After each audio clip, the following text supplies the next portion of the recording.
प्रधानमंत्री नरेंद्र मोदी को पीएम की कुर्सी पर बैठने से रोकने के लिए विपक्ष ने इंडिया गठबंधन बनाया है। हालांकि चुनाव से पहले ही राष्ट्रीय स्तर पर गठबंधन की गांठ खुलने लगी है। नीतीश कुमार, ममता बनर्जी और आम आदमी पार्टी इस गठबंधन से अलग होकर दूरी बना चुकी है। यानी यह कहना गलत नहीं होगा कि एनडीए के सामने इंडिया गठबंधन फिलहाल टिकता हुआ नजर नहीं आ रहा है।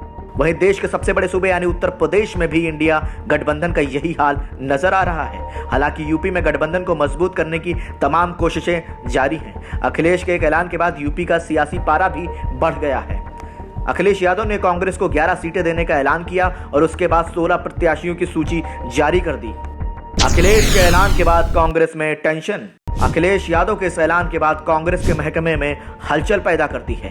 कांग्रेस की तरफ से प्रतिक्रियाएं आने शुरू हो गई हैं। ये कहा जाने लगा है कि यूपी में गठबंधन की गांठ खुल जाएगी। हालांकि अब ऐसा लगता है कि दोनों ही पार्टियों के बीच सुलह हो गई है। सपा के वरिष्ठ नेता रामगोपाल यादव ने एक बयान में यह संकेत दिए हैं। समझौते को अंतिम रूप दिया गया। समाजवादी पार्टी के नेता रामगोपाल यादव ने कहा, कांग्रेस और अखिलेश यादव ने उत्तर प्रदेश में सीट बंटवारे के समझौते को अंतिम रूप दे दिया है। उन्होंने कहा, आगामी लोकसभा चुनाव के लिए सपा जल्द ही प्रत्याशी घोषित करेगी। यह पूछे जाने पर कि क्या कांग्रेस उत्तर प्रदेश में बहुजन समाज पार्टी यानी बसपा के साथ जा सकती है, उन्होंने कहा कि दोनों पार्टियां पहले ही एक समझौते पर पहुंच चुकी हैं।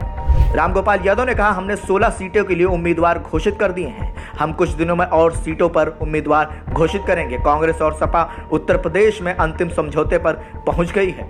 सपा के साथ बातचीत नहीं बनी तो बसपा के साथ जाएंगे कहते हैं तो मतलब सर हम तो लड़ी रहे। हम तो 16 सीटें डिक्लेयर कर दी है, 2 दिन बाद और डिक्लेयर करेंगे, 3 दिन बाद फिर डिक्लेयर। कांग्रेस से बात नहीं बनी तो आप लोग छोड़ दें। कांग्रेस से बात बन चुकी है, क्यों आप लोग कह रहे कांग्रेस बात नहीं? वो तो बसपा के साथ बातचीत के लिए तैयार, कोई बातचीत कर नहीं रहा है। कांग्रेस का समाजवादी पार्टी से फाइनल समझौता हो गया जी। डिंपल यादव ने भी दी प्रतिक्रिया। इस बीच सपा नेता डिंपल यादव ने कहा कि लोकसभा चुनाव के लिए उम्मीदवार तय करने में और देरी नहीं होनी चाहिए। उन्होंने इस बात पर भी जोर दिया कि आगामी चुनाव संविधान को बचाने के बारे में होंगे। उन्होंने कहा, यह एक महत्वपूर्ण चुनाव है, यह संविधान को बचाने का चुनाव है, इसमें और देरी नहीं होनी चाहिए। उन्होंने कहा, चुनाव जमीनी स्तर पर लड़ा जाता है। अगर समय पर उम्मीदवार तय हो जाएंगे तो भाजपा के खिलाफ मजबूत लड़ाई लड़ने का समय मिलेगा। हाल ही में समाजवादी पार्टी के राष्ट्रीय अध्यक्ष अखिलेश यादव ने यह ऐलान किया कि उत्तर प्रदेश में कांग्रेस पार्टी को 11 सीटें दी जाएंगी, जिसके बाद कांग्रेस पार्टी असंतुष्ट नजर आई। लगातार प्रतिक्रियाएं आना शुरू हुई और अब बार बार ये कहा जा रहा है कि सीट शेयरिंग का जो फॉर्मूला है वो बैठकर डिस्कस किया जा रहा है। समाजवादी पार्टी की तरफ से बार बार ये कहा जा रहा है कि सीट शेयरिंग का जो फॉर्मूला है वो कांग्रेस पार्टी के साथ सुलझाया जाएगा और उत्तर प्रदेश में इंडिया गठबंधन के तहत चुनाव लड़ा जाएगा और 2024 में भारतीय जनता पार्टी को सत्ता से बेदखल किया जाएगा।